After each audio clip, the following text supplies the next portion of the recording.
أعوذ بالله من الشيطان الرجيم بسم الله الرحمن الرحيم الشيطان يعدكم الفقر ويأمركم بالفحشاء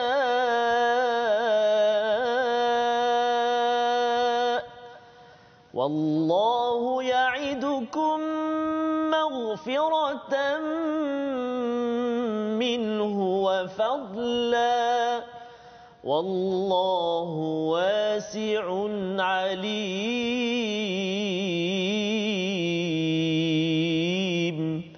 صدق الله العظيم. Surahul Azim. Assalamualaikum warahmatullahi wabarakatuh. Alhamdulillah wassalatu wassalamu ala Rasulillah wa ala alihi wa man walah. Syada la ilaha illallah, syada Muhammadan abduhu wa rasuluh.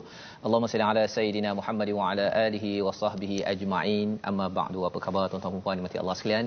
Kita bertemu dalam sesi ulang kaji kita pada hari ini pada halaman 45 hingga 49 di mana kita ingin mendalami halaman demi halaman daripada Al-Quran sebagai sumber hidayah kepada kita yang kita doa pada Allah Subhanahu Wa Taala, ihdinas siratal mustaqim, tunjukkanlah kami jalan yang lurus.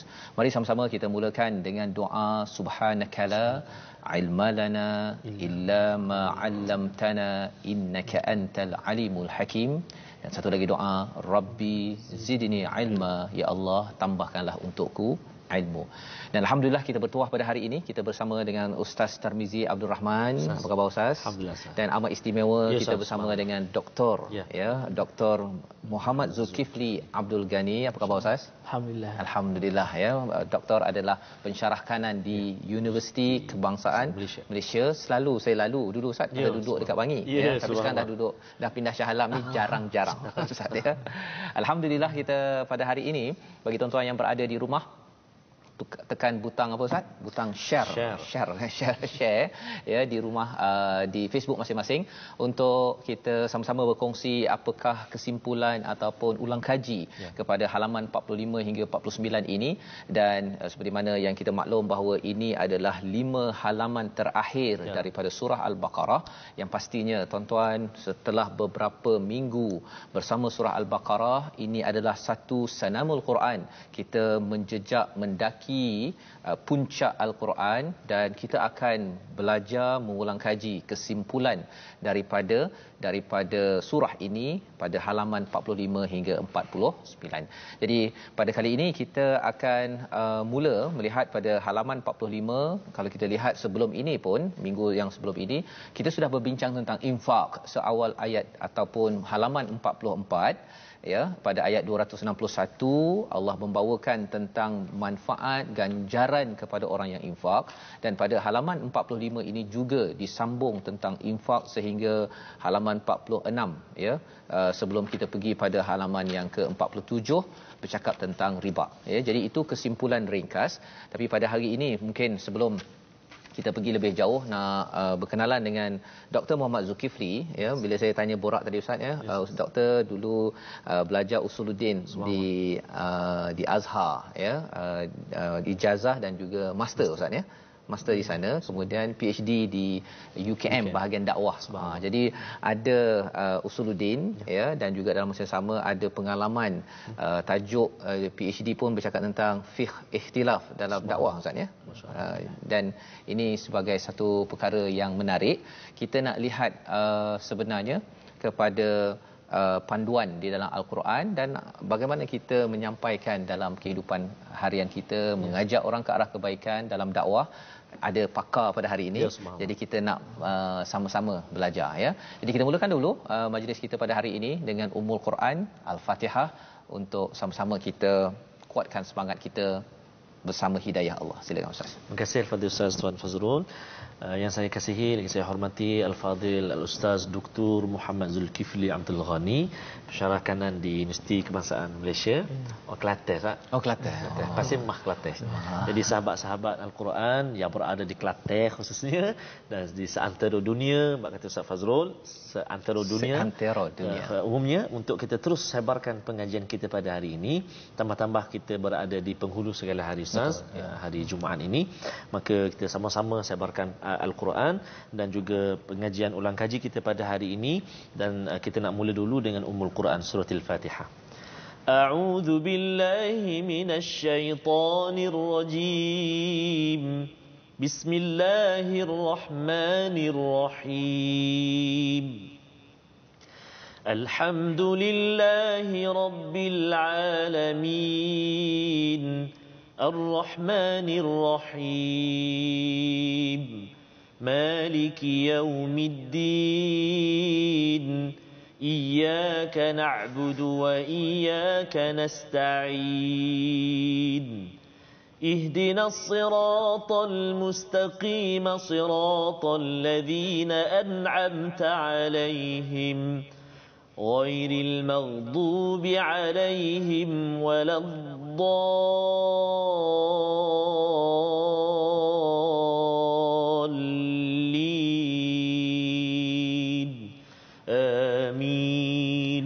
Amin amin ya rabbal alamin. Terima kasih diucapkan pada Ustaz Tarmizi membacakan Ummul Quran sebentar tadi untuk mengingatkan kepada kita tentang jalan orang yang engkau, yang Allah beri nikmat. Dan sudah pastinya di hujung surah Al-Baqarah ini, orang yang diberi nikmat Ustaz ya adalah orang yang suka berinfak ya. Dan kita nak melihat kepada ayat 265 sebenarnya, di mana bila bercakap tentang infak dia ada kaitan dengan perjuangan ya.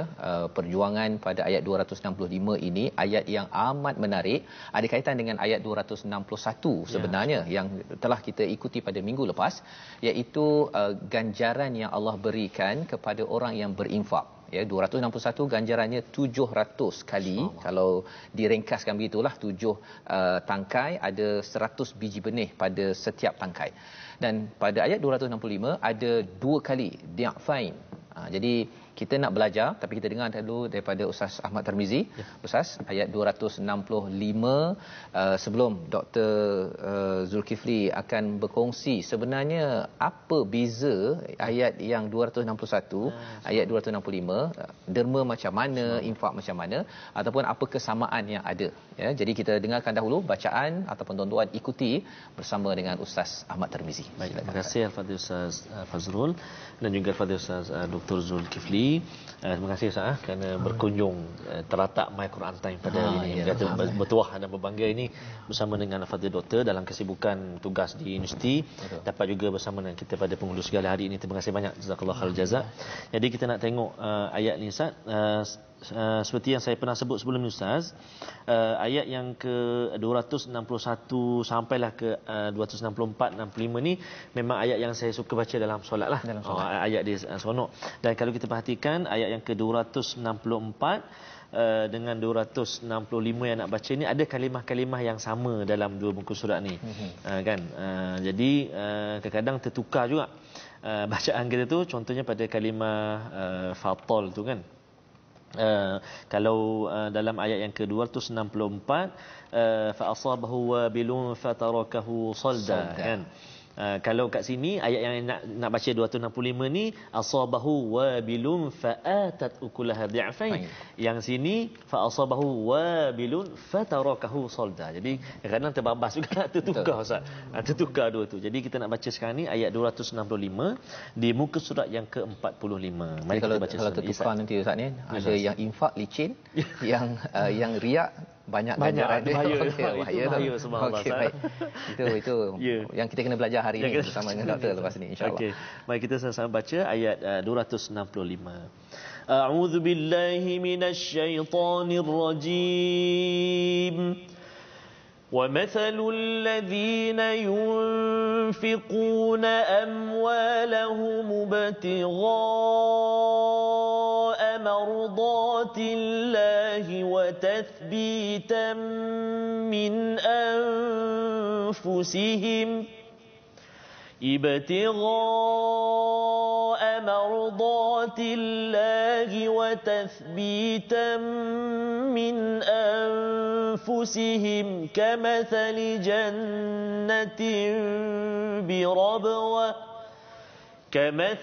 جنة بربوة أصابها وابل فآتت أكلها ضعفين فإن لم يصبها وابل فطل والله بما تعملون بصير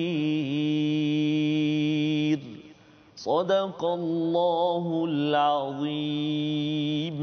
Dan perumpamaan bagi orang yang mendermakan hartanya untuk mencari redha Allah dan untuk meneguhkan jiwa mereka seperti sebuah kebun yang terletak di dataran yang tinggi yang disirami oleh hujan lebat, maka kebun itu menghasilkan 2 kali ganda buah-buahan. Jika hujan lebat tidak menyiramnya, maka embun pun sudah memadai. Allah Maha melihat apa yang kamu lakukan. Jadi daripada ayat ini, doktor, ya, kalau boleh doktor cerahkan kepada penonton yang berada di depan kaca TV, yang berada di Facebook, apa beza dan kesamaan di antara infak pada ayat 261 dan infak pada ayat 265. Silakan. Okay. Assalamualaikum warahmatullahi wabarakatuh. Waalaikumsalam. Alhamdulillahirabbil alamin wassalatu wassalamu ala asyrafil anbiya'i wal mursalin wa ala alihi wa sahbihi ajma'in. Rabbi shrah li sadri wa yassir li amri wahlul 'uqdatam min lisani yafqahu qawli. Rabbi yassir wa la tu'assir. Rabbi tammim bil khair. Terima kasih kepada Ustaz Fazrul dan juga Ustaz Samizi, dan alhamdulillah pada hari ini hari yang penuh barakah, kita dapat bersama-sama, dan saya rasa terujalah dengan kesempatan untuk bersama, kerana pada hari ini kita dah hampir nak khatam surah Al-Baqarah. Ini dah menandakan bahawa dah panjanglah siri-siri yang telah dilalui dalam kita sama-sama nak mentadabbur ayat Al-Quran Karim. Dan insya-Allah pada kali ini sebagaimana ayat yang telah dibacakan sebentar tadi menjelaskan kepada kita perumpamaan yang Allah Subhanahu Wa Taala sebutkan kepada kita tentang mereka yang infak di jalan Allah Subhanahu Wa Taala. Ayat sebelum ni yang telah disebutkan pada ayat 261 juga perumpamaan infak, tentang infak.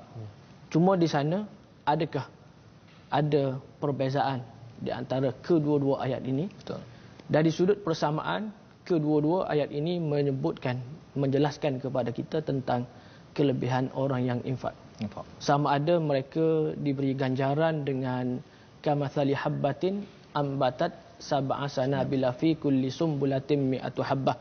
Sama ada sebagai satu biji benih yang mengeluarkan 7 tangkai, dan setiap tangkai itu mengeluarkan 100 biji. Dan ini perumpamaan pada ayat 261. Manakala pada ayat 265 Allah Subhanahu Wa Taala datangkan kepada kita dengan perumpamaan.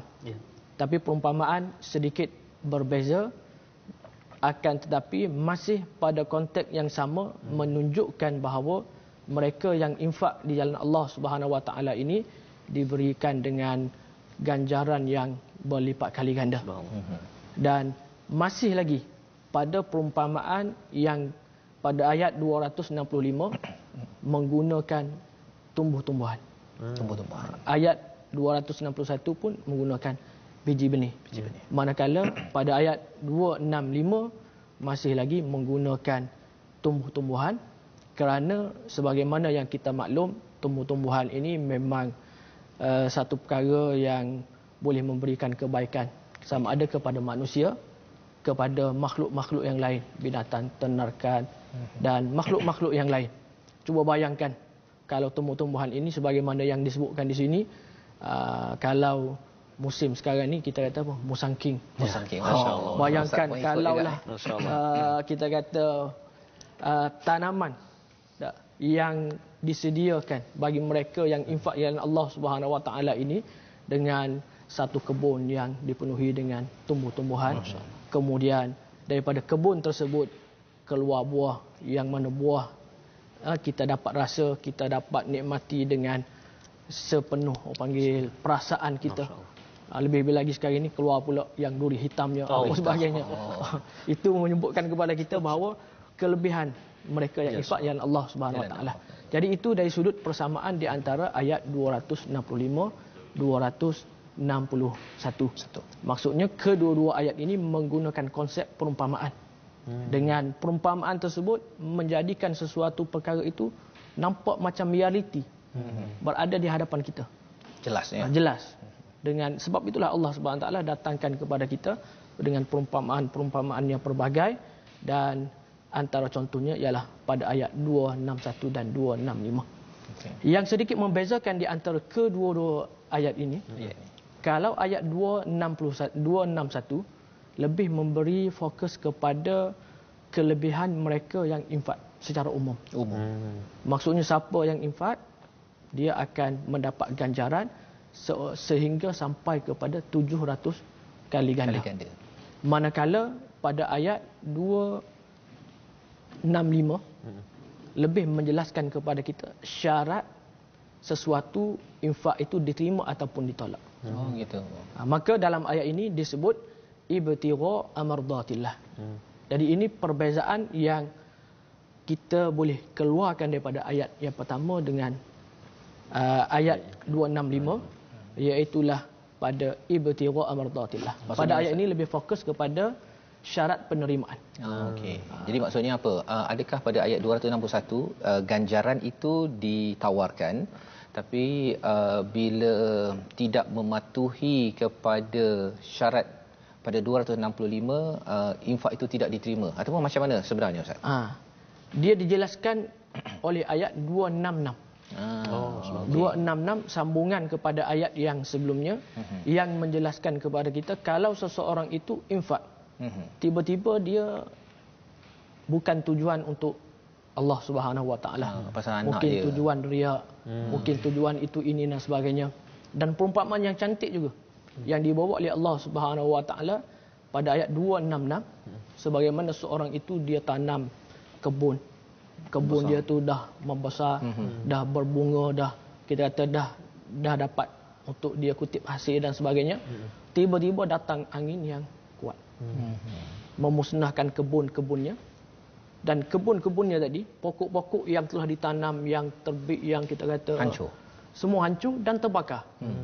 Jadi itulah perumpamaan bagi mereka yang infak tapi tujuan dia kerana nak menunjuk ataupun man wal adha. Ada man wal azah. La tubtilu sadaqatikum bil manni wal azah.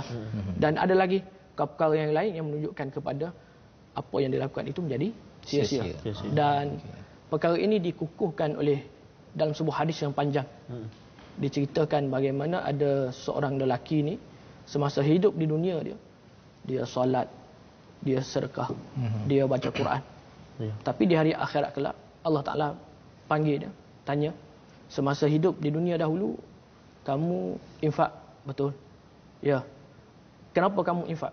Dia kata saya infak di jalan Allah Subhanahu Wa Ta'ala. Tapi Allah Ta'ala kata tidak. Kamu infak semasa hidup di dunia dahulu, kamu nak supaya orang panggil kamu, title kamu jawad. Seorang yang pemurah, dermawan dan sebagainya. Maka oleh kerana itulah apa yang dia infak tidak memberi apa-apa kesan. Maka oleh kerana itu memang kita tak nafikan dalam kita infakkan harta kita di jalan Allah Subhanahu Wa Taala, kita akan mendapat hasil yang begitu besar, hasil yang berlipat kali ganda. Akan tetapi kita jangan batalkan, kita jangan hilangkannya dengan kita nak menunjuk-nunjuk, kita sertai dengan makian, cacian dan sebagainya, kerana perkara itu semua boleh menghapuskan, boleh menghilangkan apa kebajikan yang telah kita lakukan daripada infak tersebut. Okey, masya-Allah, ini pencerahan yang amat besar Ustaz ya. Maksudnya dalam ayat 261 itu adalah ganjaran biji benih ya 700, tetapi kalau nak pastikan sampai jadi buah dengan hasil-hasil, kalau duri hitam tu menjadi itu bukan biji je yang dapat, tapi sampai jadi diafain tadi tu, syaratnya mestilah buat kerana Allah Ustaz ya, bukannya dengan riya ataupun dengan kita ikuti menyakitkan hati, maki ataupun mengungkit-ungkit balik apa yang telah kita infakkan di dalam kehidupan kita. Masya-Allah, itu adalah pencerahan yang amat baik, dan kita sebenarnya nak melihat kepada bercakap tentang infak pada halaman 44, 45, 46. Kemudian terus Allah bawakan pasal riba, Ustaz ya. Riba, dan kemudian ayat muka surat 48 itu cerita pasal hutang. Ya, sambung sampai muka surat 49. Muka surat akhir pun ada pasal hutang lagi di atasnya itu. Jadi sebenarnya infak, riba dan hutang ini Ustaz ya. Kalau Ustaz boleh cerahkan lagi kepada penonton di rumah, apa mesej yang perlu, paling kurang 1-2 mesej yang perlu kita sedar terutama dalam masyarakat sekarang ini. Silakan. Okey, terima kasih. Dalam ayat yang seterusnya, selepas daripada Allah Subhanahu Wa Taala menceritakan berkaitan dengan infak, bagaimana caranya, bagaimana pelaksanaannya yang sebetulnya, Allah Subhanahu Wa Taala datangkan ayat berkaitan dengan riba. Kemudian didatangkan dengan ayat berkaitan dengan hutang. Jadi kalau kita lihat dari sudut apa yang Allah Taala datangkan kepada kita ini, cukup kita kata ada hubungan antara satu sama lain. Mula-mula Allah Subhanahu Wa Taala bincang berkaitan dengan mereka yang ada kelebihan. Mereka yang ada wang, mereka yang ada duit, mereka yang diberikan dengan kemewahan dan sebagainya. Maka jalan mereka ialah infak di jalan Allah Subhanahu Wa Taala. Mereka betul-betul ambil pemberian Allah Subhanahu Wa Taala itu dengan mereka berkongsi dan memberikan kepada mereka yang memerlukan. Dan dalam nak beri pun ada panduan-panduan. Ada syarat dia. Ada syarat-syarat dia. Bukan kita kata bukan kita kata alang kita dah bagi tu kita dah rasa hebat dah dan sebagainya, tidak. Kerana ada syarat-syaratnya untuk sesuatu pemberian itu diterima. Manakala yang seterusnya ada keadaannya mereka ni yang tak mampu. Mereka ni yang tak boleh, nak beri tak boleh, terpaksa meminjam. Terpaksa berhutang. Terpaksa meminta pertolongan dan bantuan daripada orang lain. Maka Allah Subhanahu Wa Taala datangkan dengan ayat yang seterusnya berkaitan dengan hutang.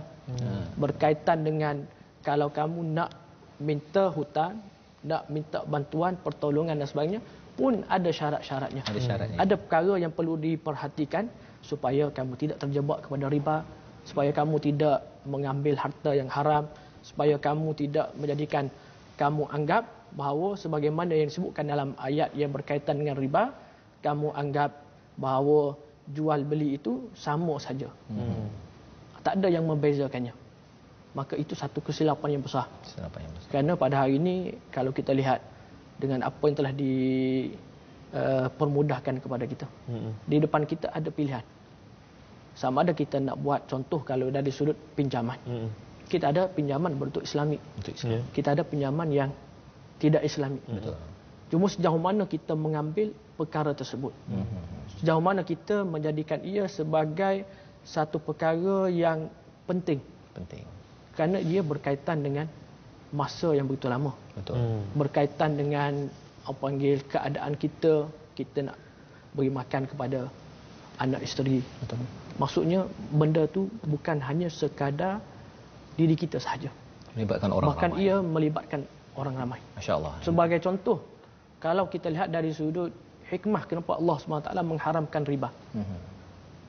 Kerana ia memberi kesan kepada orang yang mengambil, orang yang memberi dan orang yang berada di sekitarnya.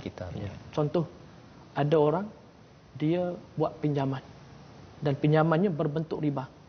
Dia pinjam hanya sedikit tapi bayar banyak. Apabila dia buat pinjaman itu untuk berniaga contoh, sudah pasti barang yang akan diniagakan ditinggikan harga. Dan dia kalau dia rendahkan, bagaimana dia nak boleh bayar hutang? Bagaimana itu dan sebagainya? Dan timbullah dalam masyarakat barang, contoh kita kata barang pun naik. Kita kata dalam masyarakat timbul kesusahan, inflasi, semua itu akan berlaku. Maksudnya dari sudut ekonomi kita nampak ia satu penyelesaian. Tapi pada hakikatnya dia satu perkara yang besar dan menyukarkan dan memberi masalah kepada kehidupan secara bermasyarakat. Masya-Allah, itu terima kasih Ustaz ya, mencerahkan tentang kesan riba ini bukan sekadar untuk orang yang ambil sahaja ataupun yang bagi, tapi dia berlarutan ya kepada sistem ekonomi. Itu sebabnya Allah menyatakan pada ayat 267 itu, pendek sahaja Ustaz, kalau Ustaz Tarmizi boleh bacakan, bercakap tentang Allah menghilangkan keberkatan riba dan Allah menyuburkan sedekah. Sila Ustaz untuk kita baca pendek sebelum kita berehat. Silakan. Kita ambil ayat 267 276 276 saya. Ya. Okey, auzubillahi minasyaitonirrajim. Bermula ayat berapa Ustaz? Yamhaqullahu riba Ustaz. Auzubillahi minasyaitonirrajim. Yamhaqullahu riba wa yurbis sadaqat.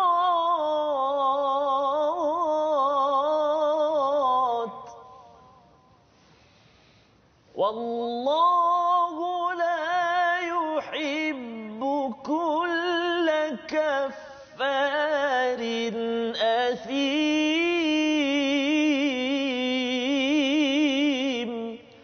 Sadaqallahul azim. Allah memusnahkan riba dan menyuburkan sedekah. Allah tidak menyukai setiap orang yang tetap berada dalam keadaan kafarin, kafir, bergelumang dengan dosa, kerana kita maklum sebentar tadi riba ini akan merosakkan lagi sistem ekonomi kebajikan masyarakat. Kita berehat sebentar. My Quran Time, baca, faham, amal, insya-Allah. Alhamdulillah, kita bertemu kembali dalam My Quran Time. Seperti biasa, hari Jumaat ini, penghulu segala hari ini, kita dalam sesi ulang kaji. Dan tentunya bersama kita pada hari ini, tetamu undangan kita Al-Fadhil Al-Ustaz Dr. Muhammad Zulkifli bin Abdul Ghani, pensyarah kanan Universiti Kebangsaan Malaysia. Tinggal di Bangi tak? Tinggal di Bangi? Bangi. Oh, berjiran lah. Bangi sama. Nanti kita mengetih. Masya-Allah. Dan Al-Fadhil Ustaz Fazrul mengetih dengan dengan apa? Ustaz? Blackthorn. Oh, Blackthorn. Masya-Allah. Alhamdulillah, mudah-mudahan amin ya Rabb. Dan insya-Allah kita juga bersama sekarang sahabat-sahabat Al-Quran semuanya. Saya menyimpan komen semalam Ustaz di Facebook kita, Facebook Sahabah Al-Quran. Iaitulah ni orang kampung Al-Fadhil Doktor ni. Puan Faridah Sapi'i. Terima kasih Ustaz. Terima kasih Ustaz. Kita tengok My Quran Time sambil bekerja ni di JKR. Kami warga JKR Kelantan. Kampung Ustaz ni, subhanallah. Semoga semua dapat terus istiqamah dalam program ini. Terima kasih banyak kepada Puan Faridah dan sahabat-sahabat kita di JKR Kelantan yang menjadikan My Quran Time satu pilihan untuk belajar, tadabbur, mengaji dan sebagainya. Begitu juga kita nak doakan kepada Puan Zailani Abus Alwi. Semalam beliau menyatakan, saya dalam hospital sekarang baru habis operation, mengikuti live My Quran Time di atas beg katil hospital. Subhanallah. Doakan supaya cepat sembuh. Amin. Kita doakan kepada Puan Zailani dan juga sahabat-sahabat semuanya yang sekarang diuji dengan kesihatan. Allah Subhanahu Wa Taala kurniakan kesembuhan. Dan kita nak mengajak sahabat-sahabat penonton semuanya untuk bergabung dengan kita, berinteraksi dengan kita di platform rasmi kita, di Facebook kita Sahabah Al-Quran My #Quran Time, dan juga Facebook kita My #Quran Time. Juga boleh ulang kaji pengajian-pengajian kita dalam episod-episod yang terdahulu di YouTube kita My #Quran Time Official. Juga boleh ikuti kami di My Quran Time Official Instagram kita My Quran Time Official. Mudah-mudahan perkongsian kita hari demi hari beri manfaat kepada kita untuk kita terus bersahabat dengan Al-Quranul Karim, insya-Allah. Insya-Allah. Terima kasih Ustaz Tarmizi berkongsi platform untuk kita terus mengulang kaji. Ustaznya, kalau ada yang tertinggal tadi awal bersama dengan Ustaz Dr. Muhammad Zulkifli Abdul Ghani, boleh semak balik di Facebook, di YouTube, selain daripada ulangan lah, ulangan pada setiap hari pada jam 5, 10 dan 6 pagi pada hari Isnin hingga Jumaat. Baik, kita nak meneruskan Ustaz perbincangan kita tentang bila doktor menyatakan tadi ringkasnya dalam muka surat 44 hingga 49 ini, orang yang ada lebih infak, orang yang tak ada lebih dia pinjam, kan? Tapi pinjam ini jangan sampai dimanipulasi oleh orang-orang yang mengambil lebih daripada sepatutnya, namanya riba. Tetapi ada panduan bagaimana hutang ini diuruskan, dan salah satunya ialah kalau katakan ada masalah orang yang berhutang, panduan daripada Allah adalah untuk beri peluang ataupun sedekah. Kita nak baca dulu ayat 280, nak minta nanti ustaz bercerita sikit tentang etika tentang hutang. Kalau saya minta ustaz baca ayat 282, boleh tahan satu page ustaz ya. Jadi ustaz baca dulu 280 dan nanti ustaz boleh komenlah apa 2-3 perkara yang mungkin silap praktik di dalam masyarakat tentang hutang, sama ada yang beri hutang ataupun yang berhutang. Ya, jadi silakan Ustaz Tarmizi dulu membaca. Terima kasih Al-Fadhil Ustaz Tuan Fazrul, Al-Fadhil Ustaz Dr. Zul, dan juga sahabat-sahabat Al-Quran yang kasih Allah Subhanahu Taala sekalian. Betul Ustaz, kalau ayat 282 tu Ustaz, kita dah dekat jemaah ni Ustaz. Terus kita ya Ustaz. Imam khatib marah nanti. Okey, jadi kita ni dululah. Ya Ustaz. Dan ayat 282 ini sahabat-sahabat Al-Quran semuanya yang nak ulang kaji boleh ikuti pengajian kita yang di muka surat 48 yang telah dibacakan oleh sahabat kita Al-Fadhil Ustaz Tirmizi Ali. Ya, betul. Jadi kita nak baca sekarang ni ayat 280 di muka surat 47. Jom kita baca. A'udzubillahi minasyaitonirrajim. Wa in kana dhu usratin fanadhiratun ila maisarah wa تصدقوا خير لكم إن كنتم تعلمون صدق الله العظيم. Sadaqallahul Azim. Dan jika orang berhutang itu dalam kesulitan, maka berikanlah tempoh waktu hingga dia mendapat kemudahan. Dan jika kamu menyedekahkannya, itu lebih baik bagimu jika kamu mengetahui. Kalau katakan Ustaz Tar, ada tak orang pernah berhutang dengan Ustaz? Ada Ustaz ya. Jadi kalau ikutkan pada ayat ini, Dr. Zul ni tolong bantu kami untuk cerahkan. Kalau katakan orang tu ada masalah, kita bagi dia sampai waktu lapang. Kalau tidak Ustaz, kalau ada orang berhutang dengan Ustaz 10,000, kalau ikut kat sini yang saya fahamlah Ustaz ya, tasaddaqu. 10,000 ke, kalau Ustaz boleh sedekah tu, lepas ni ramai lagi nak berhutang dengan Ustaz kan. Jadi sebenarnya ayat ini panduan bagaimana yang boleh dicerahkan dan apa lagi perkara-perkara yang perlu dibaiki dalam masyarakat berteraskan pada ayat tentang hutang 280, 81, 282. Silakan Ustaz. Okey, terima kasih. Berkenaan dengan ayat yang telah dibacakan sebentar tadi, iaitu wa in kana dhu usratin fanadhiratun ila maisarah wa an tasaddaqu khairul lakum in kuntum ta'lamun. Ayat ini sesuai, maksudnya di sini dibaca dan dihafal oleh orang yang memberi hutang. Okey. Ustaz Tar kena dengar tu. Okey, pasal banyak bagi hutang kan. Manakala ayat yang seterusnya, ayat 282, sepatutnya dihafal oleh orang yang menerima ataupun meminjam, orang yang berhutang. Cuma yang menjadi masalahnya, dia kata ayat ni terlalu panjang sangat, susah nak hafal. Dia pun hafal ayat 280. Betul. Apabila orang yang memberi hutang datang nak meminta hutang, dia pun kata wa in kana dhu usratin fanaziratun ila maisarah. Subhanallah. Kalau dia baca sampai situ okey lagi. Tapi yang jadi masalah dia baca wa anta saddaqu khairul lakum. Jadi kalau baca Ustaz itu balik masalah balik. Boleh ambil. Masya-Allah. Jadi apa yang boleh kita faham di sini? Bagaimana Islam ini memberikan kerahmatan kepada orang yang berada dalam keadaan kesempitan. Dalam kesempitan tak ada wang. Kemudian kesempitan berhutang dan sebagainya. Maka si pemberi hutang hendaklah memberi penilaian. Maksudnya sekiranya seorang itu dalam keadaan susah. Payah, dan kita pun mengalami situasi yang sama. Pada musim Covid baru. Betul. Alhamdulillah pihak yang bertanggungjawab, contoh pihak kerajaan, pihak bank mengambil bahagian dalam meringankan beban. Dan ini satu perkara yang sepatutnya diambil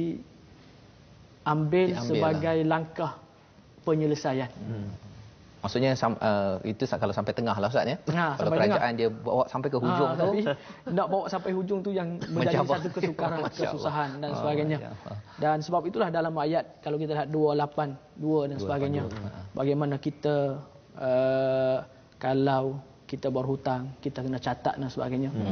Ada setengah daripada orang yang berhutang, dia kata saya dah catat, saya akan bayar hutang saya bulan Mei.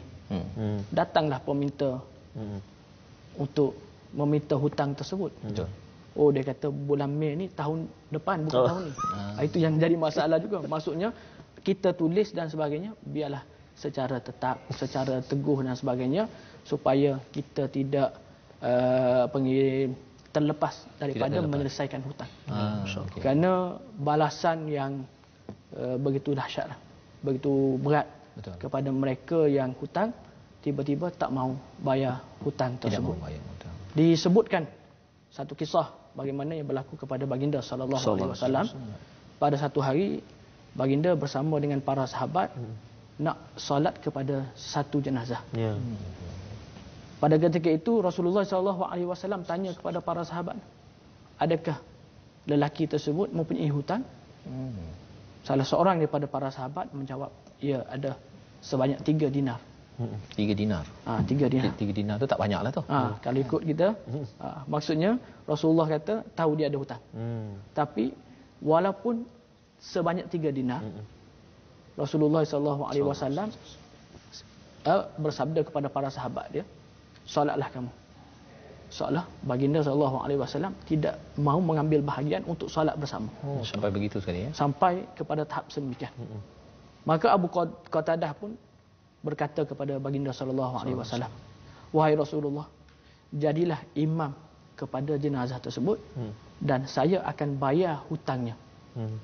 Apabila dah ada jaminan daripada Abu Qatadah untuk membayar hutang lelaki tersebut, maka ketika itu Rasulullah sallallahu alaihi wasallam mengimami jenazah tersebut. Maksudnya Nabi nak mengajar kepada kita hutang ini serius Ustaz ya. Hutang ini satu perkara yang perlu diambil perhatian. Kita pun selalu sebut dalam pepatah Melayu pun ada. Hutang wajib dibayar walaupun tidak dituntut. Kadang-kadang kita tunggu datang masa dan sebagainya, tapi kitalah yang mengambil bahagian untuk menyelesaikannya. Dan disebut dalam sebuah hadis, ruhul mukmin, nafsul mukmini muallaqah. Tergantung ya. Tergantung. Apa maksud tergantung tu Ustaz sebenarnya? Tergantung maksudnya dia jauh daripada rahmat Allah. Maksudnya tidak, Allah Taala tidak meredai dan sebagainya lah. Maksud yang seumpama dengannya yang menunjukkan bahawa dia jauh daripada rahmat Allah Subhanahu Wa Taala. Kerana siapa? Kerana dia tidak membayar hutang. Dan itu kita lihat kalau hutang ni, kalau 1 sen sekarang ni lah, bagi kita rasanya tak ada nilai lah. 1 sen, 10 sen, kadang-kadang RM1 pun kadang kita anggap dia satu yang kecil lah dalam dunia kita pada hari ini. Tapi di hari akhirat kelak, 1 sen tu memang dikira sebagai satu benda yang macam kalau kita berjuta-juta lah. Kerana masing-masing memikirkan keselamatan. Maksudnya jangan abaikan persoalan hutang dan sebagainya. Kalau kita tergolong dalam golongan orang yang mampu, maka bayarlah dengan kadar yang segera. Tapi kalau kita tergolong dalam golongan orang yang tak mampu lagi untuk membayarnya, kita mintalah untuk ditangguhkan dan sebagainya. Walaupun begitu, kita berusaha untuk membayarnya dengan kita buat perancangan yang terbaik. Supaya kita tidak digelapkan hari akhirat kelak dengan sebab hutang yang ada. Masya-Allah, itu pengajaran yang penting. Apabila dalam ayat 283 Allah menyatakan wa may yaktumha fa innahu athimun qalbuh, ya, siapa yang menyembunyikan kesaksian, maksudnya yang berhutang, orang yang bersaksi, maksudnya Allah menyatakan athimun qalbuh, hati yang berdosa. As-Sudi menyatakan hati yang derhaka. Kerana apa? Penuh dengan dosa. Walaupun tadi bercakap tentang 10 sen ataupun RM1 Ustaz ya, tetap juga ia dikira sebagai hutang yang besar. Maka ini adalah pelajaran di saat-saat hujung surah Al-Baqarah, Ustaz ya. Sebelum bercakap tentang ayat amanah Rasul, tentang perjuangan Nabi. Jadi kalau Ustaz boleh kongsikan, tapi sebelum kita pergi lebih jauh, kita nak mendengar tentang ayat 285 ya, iaitu dua ayat yang biasa kita baca, 285 dan 286, tapi kita nak dengar dahulu daripada Ustaz Ahmad Tarmizi untuk kita dapat kesimpulan ya. Satu, hutang memang serius, dan muncul pula ayat ini. Jadi mungkin Ustaz boleh bercerita tentang tanasub ataupun kaitannya. Bila bercakap tentang kaitan, ada kaitan dengan tadabbur, tafsir, mungkin itu perkara yang kita akan dengar sebentar lagi selepas Ustaz Tarmizi membacakan ayat 285. Silakan Ustaz. Ya, terima kasih Ustaz Fazrul, Fadil bagi Doktor, sahabat-sahabat Al-Quran yang dikasihi Allah SWT sekalian. Ada antara doa-doa Ustaz yang diajarkan untuk menyelesaikan hutang dan sebagainya. Allahumma a'inni, Allahumma inni a'udzubika minal hammi wal hazan wa a'udzubika minal ajzi wal kasal wa a'udzubika minal jubni wal bukhl wa a'udzubika min ghalabatid daini wa qahrir rijal. Dan juga antara doa yang boleh kita amalkan juga untuk kita dipermurahkan rezeki dan sebagainya, Allahumma kfini bihalalika an haramik wa aghnini bifadlika amman siwak. Jadi itu antara doalah yang boleh kita amalkan. Dan menarik Ustaz highlightkan pasal doa tadi tu, pasal bila kita selalu berdoa, ada orang kata kalau doa ini apa kesannya kan, bila kita faham sedikit, kita tidak mahu ghalibatid dain kan, hutang yang mencengkam. Kita ada hutang kan, kalau beli rumah ke beli kereta, tapi kalau mencengkam tu dia yang sampai telefon tak tengok dia dah hari tu habis kan, terus stres pada hari tu, itu hutang yang kita sampai tak mampu bayar. Tapi bila kita dah berdoa itu, sebenarnya kita dah ada niat nak bayar hutang. Ya, subhanallah. Ustaz kan? Kalau tidak awal-awal lagi dah memang tak nak bayar hutang. Apatah lagi kalau hutang kawan punya nombor telefon dah kena block awal-awal, maka itu sebenarnya Allah menyatakan tadi timun qalbuh ya, dalam hati itu gelap dengan dosa, dan itu adalah satu nama gelaran hakikat yang amat dahsyat daripada Allah Subhanahu Wa Taala kepada orang yang tidak mahu bayar hutang. Jadi doa tadi moga-moga kita dapat amalkan. Jom kita baca ayat 285 kerana ini adalah penghujung surah Al-Baqarah yang penting. Silakan. Terima kasih Ustaz. Kita baca ayat 285 ya. A'udzu billahi minasy syaithanir rajim. آمن الرسول بما أنزل إليه من ربه والمؤمنون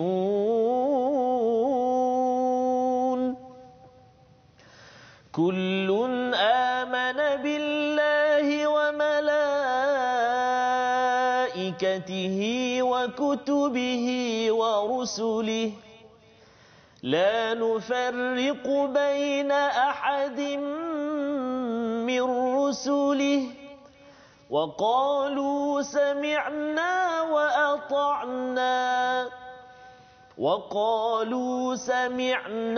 وأطعنا غفرانك ربنا وإليك المصير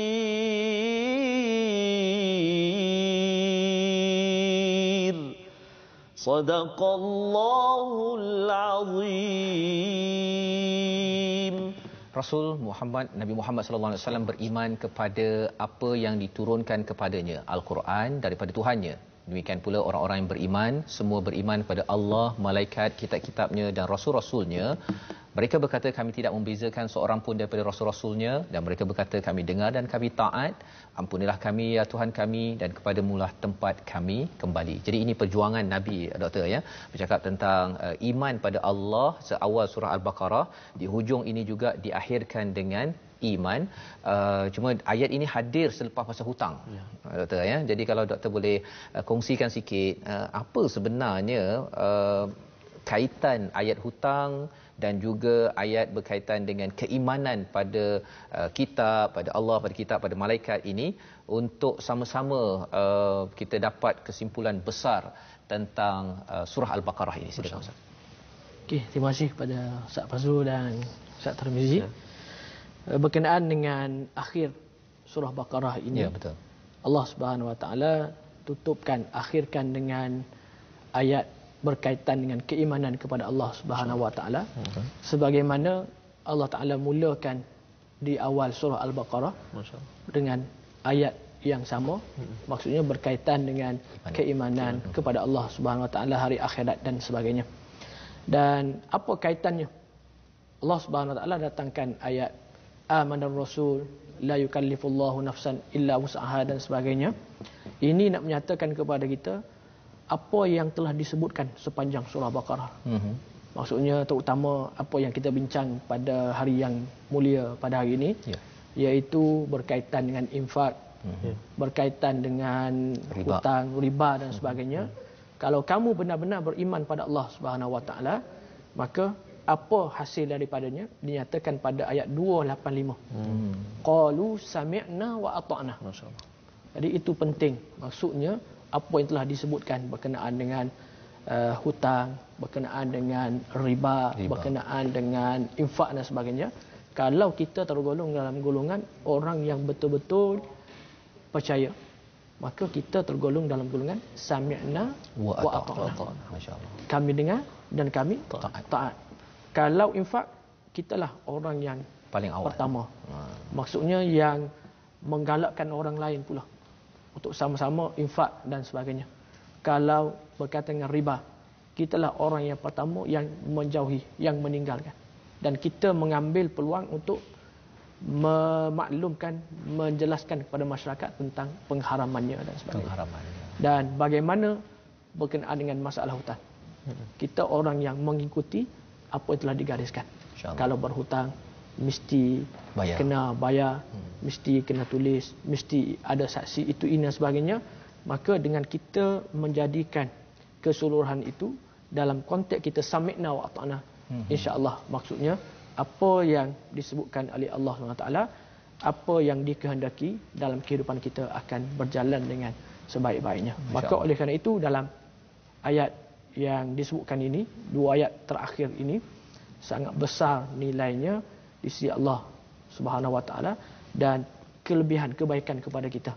Sebagaimana disebut dalam sebuah hadis, man qara'a al-ayataini min akhir surat Al-Baqarah kafatah fi lailatin kafatah. Maksudnya sesiapa yang membaca dua ayat akhir surah Baqarah, maka dia akan dicukupi. Sudah memadai. Dan dibincangkan panjang di situ apa yang memadai, apa yang dicukupi. Apa yang kafatah tu apa tu maksudnya tu? Maksudnya dicukupi dan dimadai kalau seseorang itu contoh pada malam tu sepatutnya dia bangun qiyamul lail, tertidur. Maka dengan baca dua ayat ini boleh menampung. Allah. Subhanallah. Masya-Allah. Kalau sepatutnya dia bangun malam baca Quran. Tapi sebelum tidur dia baca ayat ini. Dua ayat ini. Kemudian apabila dia tidur, mungkin terlalu penat ke, terlalu letih ke atau sebagainya sehingga tak terbangun, maka ayat ini boleh menampung, maksudnya mencukupi. Begitu juga dengan dua ayat ini, dijauhi daripada kejahatan, dijauhi daripada syaitan, dijauhi dan sebagainya. Maka oleh kerana itu kita boleh jadikan ia sebagai amalan. Terutama pada waktu malam sebelum daripada kita tidur, kita bacalah dengan ayat ini. Dan alhamdulillah boleh kata rata-rata daripada kalangan masyarakat kita yang hafal ayat ini. Kalau dahulu dijadikan sebagai wirid dan sebagainya. Tapi sekarang ini mungkin dah dipendekkan dan sebagainya. Tapi masih ramai lagi yang kita kata menghafal, ingat dan sebagainya, dan menjadikan ia sebagai amalan. Maka dengan apa yang berlaku itu, maka menunjukkan kepada kita Allah Subhanahu Wa Taala ini pada ayat penghujungnya, la yukallifullahu nafsan. Walaupun kita taat, kita sami'na wa ata'na. Kerana berlaku pada zaman Rasulullah pun, ada seorang ni datang apabila dia dengar ibadat Rasulullah, hebatnya, tak tidur malam, sehingga begitu-begini, sampai 3 orang tu kata, saya tak mau tidur dah waktu malam, saya dah tak mau apa, tak mau berkahwin, itu ini dan sebagainya. Tapi Rasulullah sebut, jangan membani, buatlah sekadar apa yang kita mampu. Allah Ta'ala menilainya. Maka oleh kerana itu ada kaitan juga di sini, la yukallifullahu nafsan illa wus'aha, dan akhir penghujung kepadanya, wa'fu 'anna waghfir lana. Maksudnya mungkin kita dalam masalah hutang ada kesalahan, mungkin dalam kita infak dengan Allah Subhanahu taala ada masalah, ada kita mungkin terkasar, ada terungkit kata itu ini sebagainya. Kadang-kadang kita pun tersebut ada setengah orang tu, contoh dia ada infak tiba-tiba dia update, oh alhamdulillah, itu ini sebagainya, mungkin kita baru perasan silap dan sebagainya, boleh menyebabkan apa semua. Akhirnya segalanya wa'fu 'anna waghfir lana warhamna, mintalah pada Allah Subhanahu wa taala keampunan, dan insya-Allah Allah Taala Maha Pengampun, Allah Taala Maha merahmati. Masya-Allah, ini adalah pelajaran yang penting yang besar sebenarnya. Kesimpulan bahawa sebenarnya dua ayat ini dicukupi Ustaz ya. Itu perkara penting yang kita boleh amalkan, yang kita doakan sama-sama bersama dengan Ustaz Dr. Zulkifli pada hari ini. Doa yang boleh memohon kepada Allah agar kita dapat bersama dengan surah Al-Baqarah ni sebaik mungkin. Silakan Ustaz. Amin. A'udzubillahi minasyaitonirrajim. Bismillahirrahmanirrahim. Alhamdulillahi rabbil alamin, wassalatu wassalamu ala asyrafil anbiya'i wal mursalin wa ala alihi wa sahbihi ajma'in. Allahumma arhamna bil Qur'an waj'al lana imaman wa nuran wa hudan wa rahmah. Allahumma dhakkirna minhu ma nussina wa 'allimna minhu ma jahilna وارزقنا تلاوته آناء الليل وأطراف النهار واجعله لنا حجة يا رب العالمين. اللهم زينا بزينة القرآن وأكرمنا بكرامة القرآن وشرفنا بشرافة القرآن وألبسنا بخلعة القرآن وأدخلنا الجنة بشفاعة القرآن والسلامة من كل بلاء الدنيا وعذاب الآخرة. ربنا ظلمنا أنفسنا وإن لم تغفر لنا وترحمنا لنكونن من الخاسرين. ربنا آتنا في الدنيا حسنة وفي الآخرة حسنة وقنا عذاب النار. وصلى الله على سيدنا محمد وعلى آله وصحبه وبارك وسلم. Walhamdulillahi rabbil alamin. Amin amin ya rabbal alamin. Terima kasih diucapkan pada Ustaz Dr. Muhammad Zulkifli Abdul Ghani, pencerah kanan di Universiti Kebangsaan Malaysia, yang mencerahkan beberapa halaman sebentar tadi. Saya sendiri banyak belajar Ustaz ya tentang infak, tentang kaitan di antara satu ayat dengan ayat yang lain, yang kita nak belajar banyak ya, tapi dalam masa kita yang terhad ini kita doakan kita dapat sebar-sebarkan apa yang ada ini dalam kempen kita juga wakaf untuk ummah ya, di mana tuan-tuan boleh menyumbang, dan kita ingin maklumkan bahawa ada program My Quran Time untuk bersama dengan musaf-musaf yang kita edarkan agar lebih ramai lagi yang boleh mendalami, memahami hidayah daripada Allah, membantu dalam kehidupan kita seharian. InsyaAllah kita bertemu pada ulangan jam 5 petang, jam 10 malam dan juga 6 pagi. Dan insyaAllah pada hari esok kita ada tetamu khas juga untuk sesi ulang kaji kita. Juga dari UKM. Juga daripada UKM. Kita ucapkan terima kasih pada Dr. Muhammad Zulkifli Abdul Ghani bersama kita. InsyaAllah Ustaz kita dapat lagi berborak dan mengkaji ya. Dan kita bertemu pada hari esok insya-Allah, My Quran Time yang dibawakan oleh Mofaz, baca, faham, amal insya-Allah.